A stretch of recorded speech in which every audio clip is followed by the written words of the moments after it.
Hi, everyone. Judge Andrew Napolitano here for Judging Freedom. Today is Monday, August 12th, 2024. Scott Ritter joins us now. Scott, a pleasure, my dear friend. Thank you for taking the time to chat with us. I have many questions to ask you about the latest in Israel and many questions to ask you about the latest in Ukraine and Russia. But before I do, you had an encounter with the FBI in your home last week. Can you tell us about it?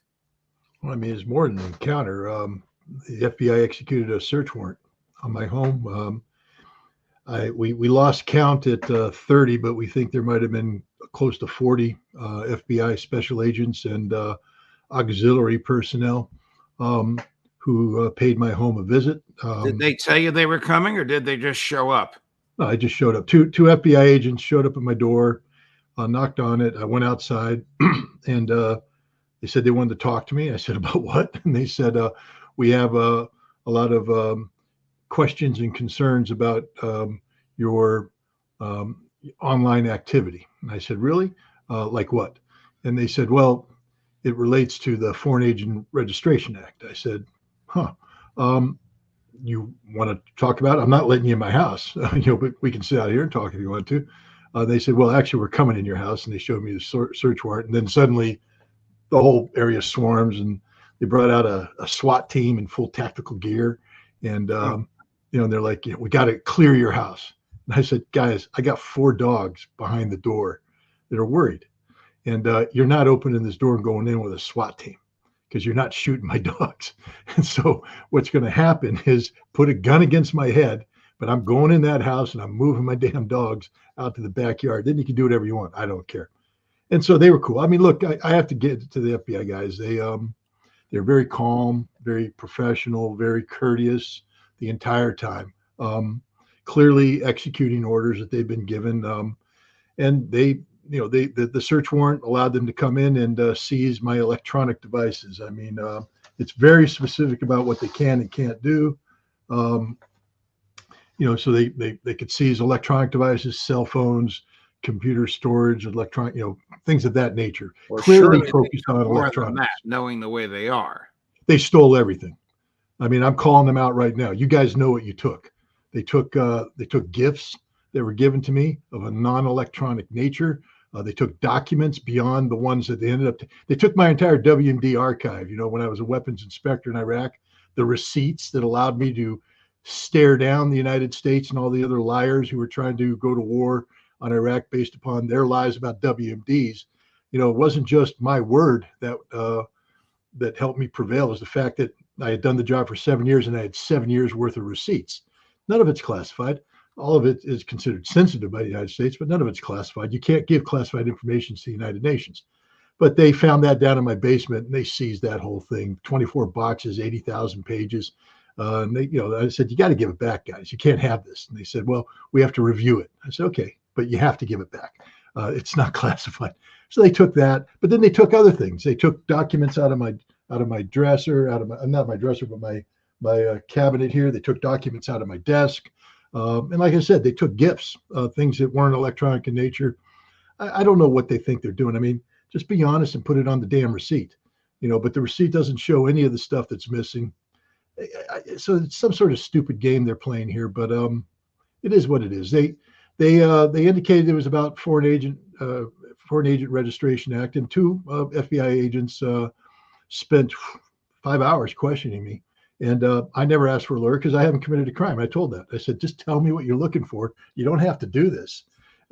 Tell me what you're looking for and I'll take you to it. Tell me what you want to know and I'll let you know. I got nothing to hide here. But they're concerned. It came down to they're concerned about my relationship with the Russian government and that somehow I'm taking direction from the Russian government. They're telling me what to do, what to say. There's some sort of, but the other thing is, based upon the folders that they had this thick, where they had all of my emails, all of my texts, all of my communications. I said, you guys know everything. I mean, everything that's on that computer is getting ready to seize. Texts. Did they have a search warrant to surveil you that preceded this raid on your house? They didn't tell me that. They just showed me the texts that they had printed out. clearly, they admitted that they had been monitoring me for years. I said, how long has this been going on? They said, well, we've been looking at you for years. I said, okay, I sort of suspected that. I don't care. I have nothing to hide. And they but so what clearly is the problem is that there's a pattern of behavior on my part. Going to Russia apparently is not allowed. Meeting with the Russian ambassador is not allowed. It is, of course, there's nothing illegal about it, but under their book, it's not allowed. And writing articles critical of the United States policy on Russia is not allowed. And when you put all three of those together in their minds, or in the minds of the Department of Justice, or somebody who complained to the Department of Justice, they're saying, well, you're an agent of Russia. And I said, well, what is a specific example? Show me one thing that you say, this is how we know. They couldn't do it. So it's, in my opinion, and people agree with me, that they're looking for covert communications, that they seize my electronics because they believe embedded in my electronics are some sort of covert communications capability that was outside what they did. Or they took advantage of being in my home and planted bugs throughout the house. We don't know. We don't care because I have done nothing wrong. I mean, it's a pain in it. I got to watch my language. It's a pain in the neck to my family. I mean, this is, it's disconcerting to my wife to have FBI agents show up at her work and start asking her questions. It's disconcerting to my friends who have FBI agents showing up and asking them questions. It's disconcerting to my colleagues who have FBI agents. The whole idea, it's a smear campaign. Basically, they're creating the impression that I somehow work for the Russian government, and therefore what I write and what I say can't be trusted. And I respectfully told them that they're wrong, and I hope they can clarify this. What we do strongly believe is, first of all, I know they don't have any evidence of me working with the Russian government because I never have worked with or for or on behalf of the Russian government, so they can't have any evidence of that. But we know that the U.S. government can convict on circumstantial evidence. But what's clear is this, and this is what I've told everybody who are telling me to be afraid, be very afraid. I'm not. I'll tell you why. If they had a cognizable case against me, meaning they had enough circumstantial evidence that they could go to a grand jury and get that ham sandwich indicted, they would have done that. And so when they showed up with the search warrant, they would have arrested me and led me away in handcuffs, processed me, and prepare the trial. They didn't do that. They came to my house, they issued a search warrant, and normally in FARA cases, they issue letters of inquiry. And this is the other thing.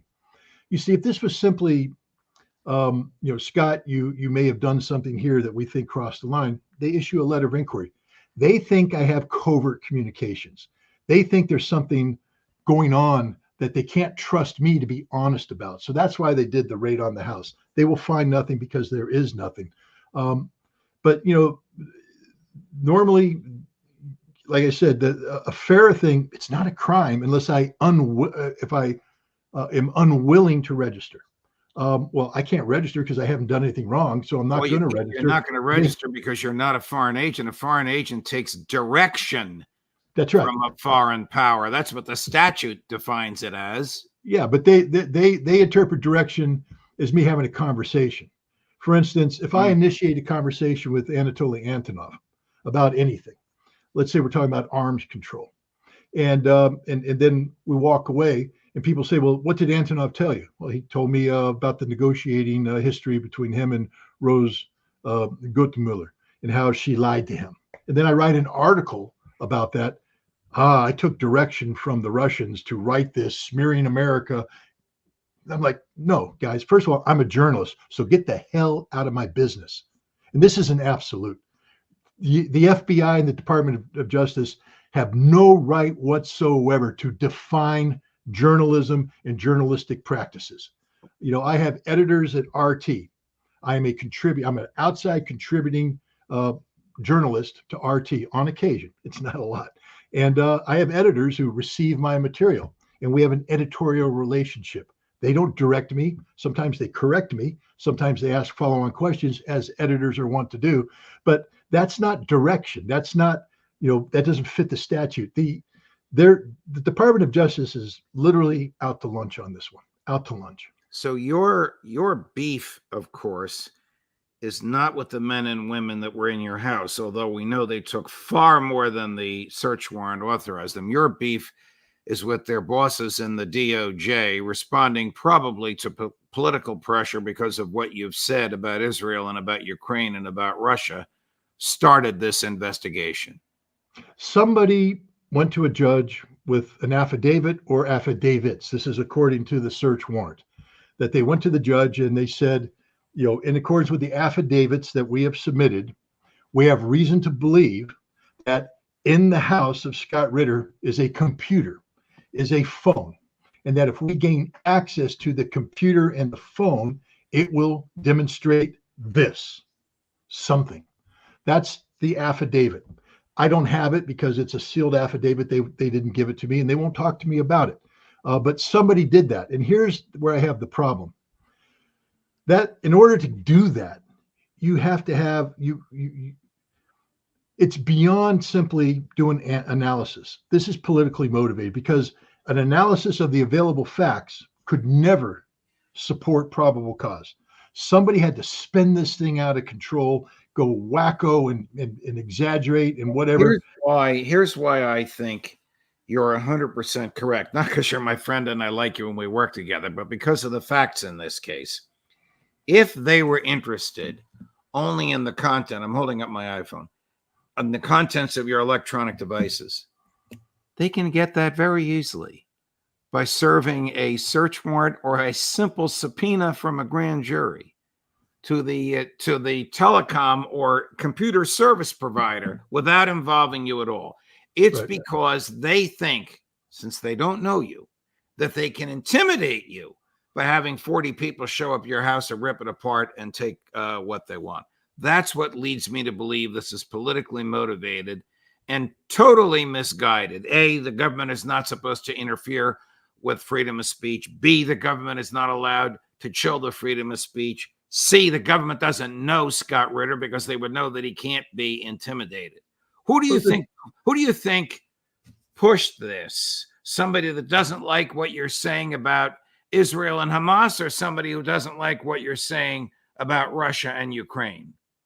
I think this is Russia and Ukraine. I know there's a lot of people out there playing the Israel and Hamas angle, but no, this is driven by the National Security Division, which has a very, look, these are the same people that invented Operation Crossfire Hurricane targeting Donald Trump back in 2016. Same division. I just want to point that out. These are the guys who lied about Michael Flynn. These are the guys who lied about Donald Trump. These are the guys who created Christopher Steele and fabricated all that testimony to. Do you think they lied to you?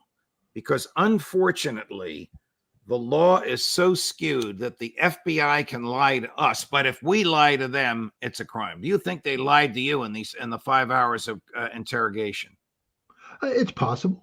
It's possible.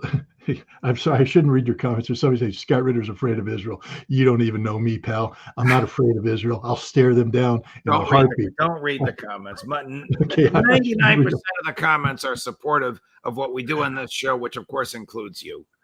So, but no, I think they lied to me. I don't think they told me the whole truth. But they were clearly, I have to say, the two agents, there were uncomfortable pauses because the answers I was giving them weren't the answers they wanted or were expecting. And I kept looking at them and saying, hey, you guys clearly have something on your mind. You're looking at each other. Just tell me what it is. Talk to me. And then they slowly go in and open up their folders. And that's when they pulled out the copies of my texts, of my emails that go back 2 years and all that. And I said, you guys have been at this a long time. They went, yeah, we've been following you a long time. I want to remind everybody the following. The FBI, the House Judiciary Committee, had a hearing last year where they found, or earlier this year, where they found that the FBI, through their legal attaché office in Kiev, took instructions from the Ukrainian intelligence service to put pressure on American social media platforms, Twitter, YouTube, others, to shut down accounts that the Ukrainian government found to be offensive, found to be, somehow not propagating the Ukrainian. So the FBI already has a track record of working on behalf of Ukraine. I also want to remind your audience that the United States State Department, using taxpayer funds, helped the Ukrainians create something called the Center for Countering Disinformation that works under the auspices of the presidency of Ukraine. And the first thing they did with the State Department present, funding, organizing, and directing is to create a blacklist of Americans who are called information terrorists. I'm on that list. I actually topped out in their weekly and monthly concerns for a while. The most dangerous man in the world to Ukraine was Scott Ritter. And they also, with State Department people present, are on record saying that information terrorists must be treated as terrorists and arrested, prosecuted, and killed if necessary to stop. And the State Department was there silent. So what I'm trying to tell you is that the State Department is working with the Ukrainian government to silence American voices, an absolute violation of our constitutional rights. So when you say who's behind this, I know for a fact that the State Department and the FBI and the CIA have received reams of information from the Ukrainians complaining about my activities, calling me the most dangerous information terrorist in the world today for Ukraine, and that this has to translate into political pressure on people. So the FARA enforcement unit of the National Security Division of the Department of Justice picked this case up. They've been following me for 2 years. They have nothing. 2 years, Judge, and they have nothing. They finally were told to pull the trigger because I'm apparently getting too much attention here at home. So they have to smear me. They have to silence me. I'll just say two last things. You'll not find a more patriotic person in America today than me. There's a lot of patriots out there, and I support them. But I will take a second seat to nobody. I love this country. I will die for this country. And everything I do today is in defense of this country, including, just for the sake of you out there, articulating that America is better off having good relations with Russia, not seeking war with Russia and promoting arms control with Russia. This isn't because I'm pro-Russian. I'm not pro-Russian. I'm pro-American, and these are all good policies for America. You can disagree with me, but don't you ever say that what I'm doing isn't supporting the country I love and I'll give my life to. And the second thing is, who the hell thinks I can be bought? Do they not know that Paul Wolfowitz in 1998 tried to bribe me with multi-million dollars to lie about Saddam Hussein, invite me into the administration of the future George W. Bush, offer me a job at the Pentagon or the CIA, book contracts, the whole thing. United States government, or at least those who want to be part of it, have put millions of dollars in front of me if I would lie. I don't lie. The truth is my weapon. It's inconvenient sometimes to people, but the notion that I would work on behalf of the Russian government and tell lies or peddle lies is absurd in the extreme. And that's the two messages I want to send to the Department of Defense. You're going after the wrong guy. I'm more patriotic than you because I give a damn about the Constitution, and I can't be bought. And I'm insulted that you ever thought I could be bought. You have known for some time that you were on this hit list because you told our audience about it back in June. Before we get into some substantive things about Russia and Ukraine, were these FBI agents ex-Marines by any chance? I think there's again, you asked the question. I don't know about any of the ones that were there. I did when they were at the front door and they were saying stuff. I pointed to my doormat, which has a Marine Corps emblem on it. I said, what the hell part of that background do you think would do any of the things you're alleging? They went, oh no, we respect your Marine Corps service. I said, no, you don't. You really don't. But in my house, I mean, behind me, you can't see them, but I have some souvenirs from my time as a weapons inspector in Iraq. In 1995, I famously or infamously intercepted a load of gyros, a shipment of gyros coming from Russia into Iraq through Jordan. And I traveled into Jordan covertly, met with the king and his advisor, and persuaded them they have to intercept, they have to raid this warehouse tonight, or else the gyros will be in Iraq tomorrow. And they did, and we got all these gyros. But that was just the last shipment. One shipment had gotten through, so we had to go to Iraq. The Iraqis panicked, threw them all into a river, and I brought in divers, and we went down there and we got them up. And so I pulled a bunch of these back to bring them in for evaluation, and I kept two of them because we used them as retirement gifts and all that. There's no danger. They're there. But the FBI came in and saw them like, what are these, explosive devices? I said, no, they're gyros. And they brought in a bomb team. We had to x-ray them. But the funny thing is, my daughter's fiance is a welder, and he graduated from welding school locally. and they have different projects. And one of the projects he did was to make a cube. And so he welded this cube together, and then he had had some medical issues, and they put those sticky pads on you for your heart with the little metal nipple that you click the thing on. And so he came back from his appointment one day and he stuck a couple of these on that cube. So now it looks like a steel box with electrode leads on it. Oh, God. Oh, they were freaking out. They found this thing and they're like, come down. The whole SWAT team, not the whole, I'm not lying. I'm exaggerating. A couple of the SWAT team, but the bomb squad brought him in. Hi, I'm with the U.S. Army. They brought me in because they think there's a bomb downstairs. And I'm like, there ain't no bomb downstairs. They took me down and they showed it to me. I said, nah, this is just a welding thing. But that just shows the level of paranoia that exists when they go through people's homes. I'm sorry this happened to you. I believe that you will be exonerated.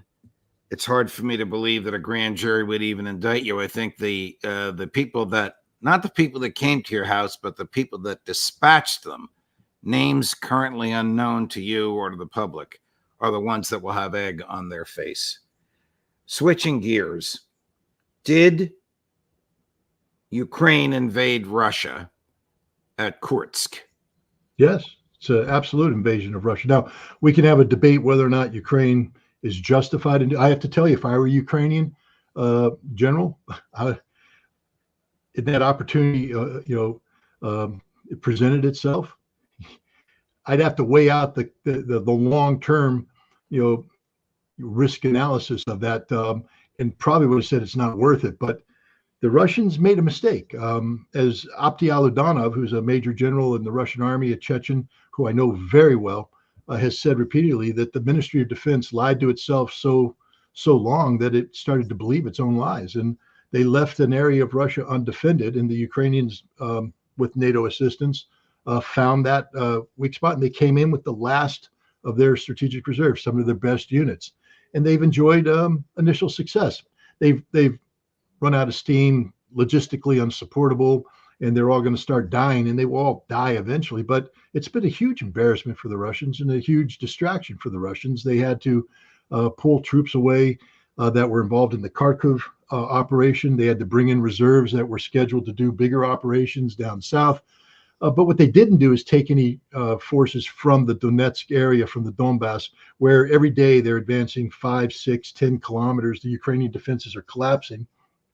And many in the Ukrainian military are furious because they say, why are you sacrificing 20,000 of our best soldiers in this stupidity for propaganda only exercise that can only end in one thing, all of them dead, when you could have taken that 20,000 and helped us down here where we're getting our butts kicked on a daily basis. Is there, with the exception of fomenting this logistical movement of Russian troops around, is there any military purpose or significance to the Ukrainian assault on Kursk?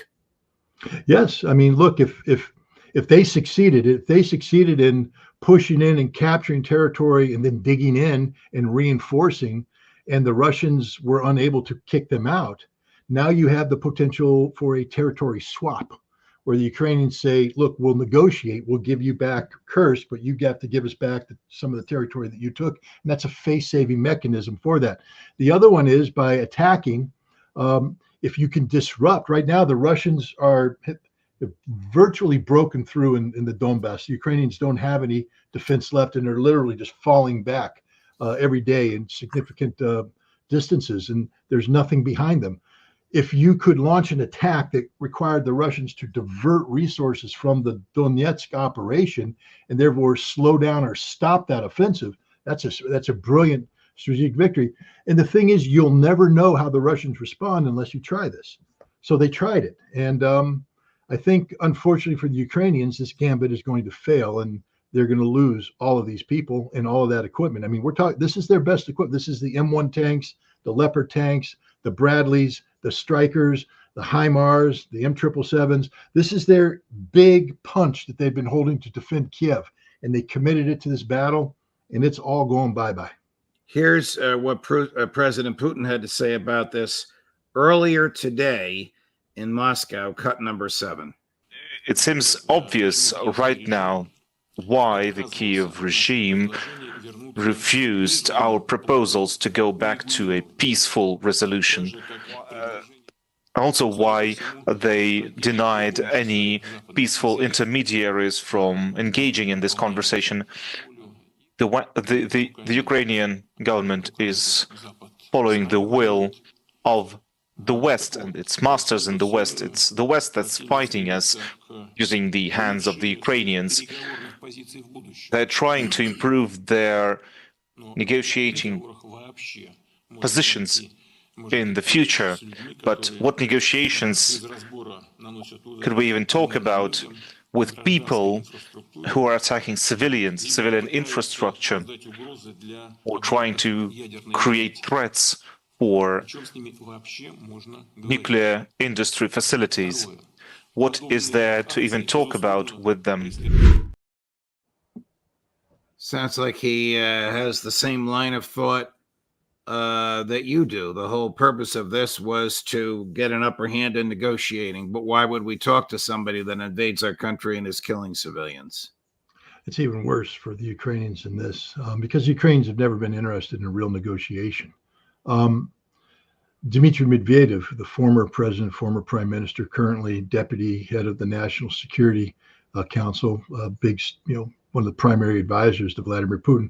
He's got a reputation for being somewhat of a hothead who goes out on social media, maybe plays the bad cop to Putin's good cop. Putin is pretty mad right now.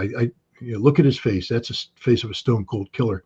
And Medvedev basically said that, and Abdi Aladanov, again, the Russian leader, Russian Chechen leader, has said the same thing. This doesn't end with the recapture of Kursk. That Ukraine is going to be punished. And this means, frankly, they've lost Sumy, which is the province from where these guys launched. They're going to lose Kharkov. They're going to lose Dnepropetrovsk. They're going to lose Nikolaev. They're going to lose Odessa. This was fatal for the future of Ukraine. The Russians are furious. And when Putin says there will be no negotiation, that means this war ends on Russia's terms. For all the Ukrainians out there who gloat about, we've driven the Russian Navy from Sevastopol. Well, how? Because the Ukrainians are in Odessa. Do you honestly think that Russia will ever come up with a peace agreement that allows Ukraine to remain in Odessa? No. Kharkov, you've lost that because you've attacked into Belgorod. Sumy, you just lost that. You may lose Kiev too now because the Russians have had it up to here. So this war, Abdi Aladanov continues to believe that the destruction of the Ukrainian army is going on at such a pace that the war ends this year. But even if it doesn't, this war only ends one way, and that is with the strategic defeat of Ukraine and the strategic defeat of NATO. And again, this is NATO committing suicide, political, economic, and military suicide. Last question on Russia. Is there now pressure from the Medvedevs, the more right-wing persons in the Kremlin, on President Putin to be more aggressive in the management of the war? Well, apparently my dogs think there are. I don't know if that's the FBI relaunching the raid against the house or something, but somebody's at the door, probably a UPS delivery man.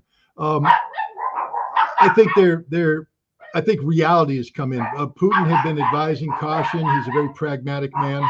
And I think the reality is that, no, this only ends one way, and that's with the unconditional surrender of Ukraine after the total defeat of Ukraine at the hands of the Russian forces. How soon do you think we can expect retaliation by Iran for the assassination by the Israeli government of the Hamas leader in Tehran? If the press reports are being believed, I'll say this. I have a colleague, a media colleague who I work with, appear on podcasts with, who's based out of Beirut. And we were scheduled to do a podcast tomorrow morning. And this colleague called up and canceled and said, the airplanes are flying over right now. Things are happening. We're all going into the bunker. We're evacuating Beirut. We think it's happening tonight. So I think that this is a very real situation. I think Iran has had plenty of time to prepare a plan. Hezbollah sort of advertised what's going to happen last night when they launched an attack against Israeli military units in the vicinity of the border, and the Iron Dome just didn't function. Hezbollah hacked it or somehow disabled it. But this is the reality of Israeli air defense: is it's not going to function. Some estimates show that Iran may launch 1,500 missiles at the same time. That will overwhelm everything that Israel and the United States has. This is a very dangerous situation for Israel, because if Iran succeeds, this is the physical destruction of Israel. This means now that this is a dangerous situation for the region, because Israel has nuclear weapons. And if the physical destruction of Israel is such that Israel feels its existential survival is at stake, then the so-called Samson option can be kicked in, where Israel uses nuclear weapons to ensure that nobody survives Israel's demise. Hezbollah is ready to go on the offensive in the Galilee. That's the other thing I've been warning people about. If you think this fight's just going to be a missile fight, you don't know Hezbollah. It's not going to be a fight in southern Lebanon. It's not going to be a fight in Beirut. It's going to be a fight in Haifa. It's going to be a fight in the Galilee. Hezbollah is going to be inside Israel in considerable numbers, 20, 30,000 men who are going to be slaughtering the Israelis, taking over Israeli towns and villages, maybe cutting off Haifa. Who knows how far they'll go. This is going to be a war, if it happens, unlike anything anybody's ever experienced, and it will be devastating for Israel, for the people of Lebanon, for the people of Iran, because Israel still packs the capability to launch retaliatory strikes. Will Netanyahu get what he wants if what he wants is a war between the United States and Iran? There won't be a war between the United States and Iran. The United States has made that clear. The United States is there to defend Israel, but the United States will not carry out offensive operations against Iran. The United States knows what the consequences will be. We have American forces in Iraq, in Syria, in Qatar, in Kuwait, in Bahrain, who are extremely vulnerable to Iranian attack. We have no defenses against these attacks. And the Iranians have said, we don't mind if you defend Israel, but if you attack us, we take it all out. We're in the middle of an election. And this Israeli conflict is not as popular as American politicians would like it to be. And to get America dragged down in a war where we lose hundreds, if not thousands of Americans instantly, when we have aircraft carriers sinking, when we have, ships sinking, and then politicians have to say, how did this happen? Yes, America will rally around the flag, of course, and yes, we'll go to war. But why did this war have to happen? Did we have to lose this many people? Did we have to lose all of this equipment? And why now, in the midst of an economic, when we have economic difficulty, are we spending trillions of dollars in a war that didn't have to be fought? No presidential candidate wants to be dealing with those issues. So I don't believe we're going to be getting involved in a war with Iran. I do think we're going to be embarrassed when the Iranians break through our missile defense shield and bring about a lot of death and destruction on Israel. But we'll see. We'll see what happens. I do want to show you a clip from two clips from one of your least favorite people. Not Lindsey Graham, Senator Tom Cotton. Chris, run 1 and 2 back to back. Israel has to strike on occasion at places like hospitals and schools because Hamas uses them for command and control or to fire mortars and rockets. There are civilian casualties in Gaza, no doubt, but those are solely the responsibility of Hamas, not Israel. She refused to preside over the joint session, her only constitutional duty as president of the Senate. She refused to have a meeting in public with them, and she came out and again blamed Israel for the civilian casualties in Gaza, only emboldening Iran and Iranian-backed terrorists. And what did you have 2 days later? Hezbollah, another Iranian-backed terrorist, shot in rockets to Israel and blew up children playing ball at a playground. Kamala Harris is naive, and she's not prepared to be the commander-in-chief. Good God, talk about naive. Tom Cotton is served in the military. He left a law career to go serve. He served in an airborne unit in Iraq, so had the potential of. But Tom Cotton needs to know this. And Tom, if you're listening, listen carefully. If you are on active duty and you executed any of the instructions that you've just said Israel can do, you would be arrested and prosecuted as a war criminal, stripped of everything, and put in jail for the rest of your life. And you know that, you scum. And how dare you sit there and hide behind the title of United States Senator, trying to moralize that what Israel's doing is somehow justifiable. If America's not allowed to do it, Israel's not allowed to do it, because that's what international law and the law of war says. Tom Cotton is the most ignorant person out there besides Lindsey Graham, my other favorite senator. But I mean, this was literally the embodiment of ignorance, stupidity, and a vacuum of morality. This man has no moral compass. If he can sit there with a straight face and say that Israel has a right to bomb schools and bomb hospitals, America doesn't have that right, pal. Why? Because it's the wrong thing to do. And you're an American who took an oath to uphold and defend the Constitution, and you know better. You're encouraging Israel to commit war crimes that you would not be allowed to commit if you are on active duty. Hypocrite in the extreme.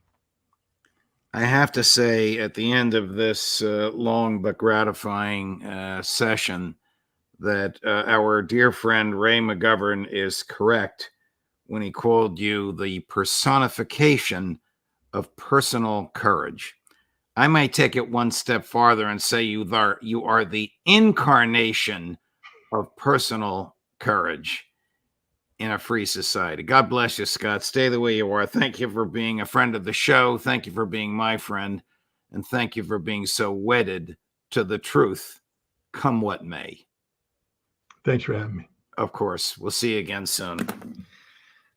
Wow. And we have a full day coming up for you tomorrow. Bear with me for just a second as I get the schedule out for you. At 8 o'clock tomorrow morning, Pepe Escobar. You won't believe the new alliance between China and Palestine. At 12 noon, Professor Lawrence Wilkerson. At 2 in the afternoon, Matt Ho. At 3 in the afternoon, Colonel Karen Kwiatkowski. At 5 in the afternoon, worth waiting for, Professor Jeffrey Sachs. My hat is off to Scott Ritter. He is truly a great man, and I am privileged to be his friend. Judge Napolitano for Judging Freedom.